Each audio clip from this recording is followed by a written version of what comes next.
Okay, so in order to explain the uniqueness of the Rebbe's Kesher Shel Rosh, we're first going to explain how a regular one. I'm going to do that through a visual presentation.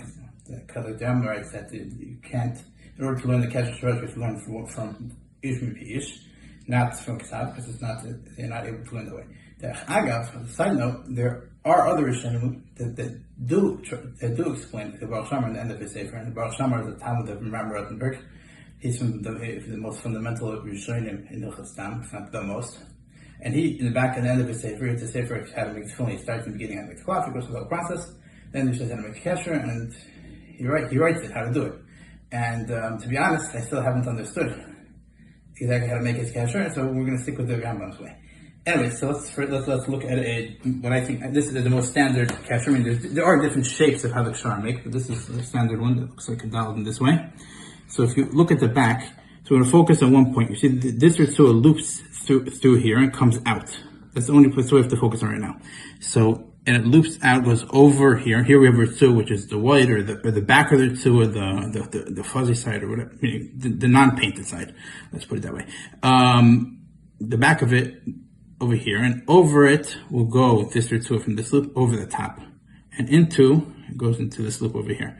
So that's how that's the most standard. So there is another standard Kshar. There is another Kesher, which is very similar. If you pay attention to how the Ritzua comes from the top loop to the bottom, it comes from the top and goes to the bottom from the top and into the bottom over there.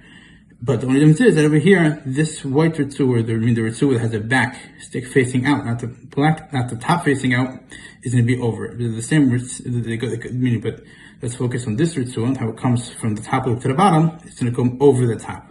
Now, if we look at the picture of the Rebbe Ritzua, we'll see here's the top loop, it's over there, it's not going over the top, rather it's coming under the bottom and over that way. So that's the difference here. We'll show this Ritzua, this Kesher, we can put them next to each other, you can see the difference, that here it's coming over the top, and as opposed to here, it's going around the bottom into the second loop. Okay, so we'll show that. This one is a little more similar, at least in how it looks. The white or the back of the Ritzua is sticking out. That here, that way they're the same because you see the white on top. But 1 second. What happened there? There you go.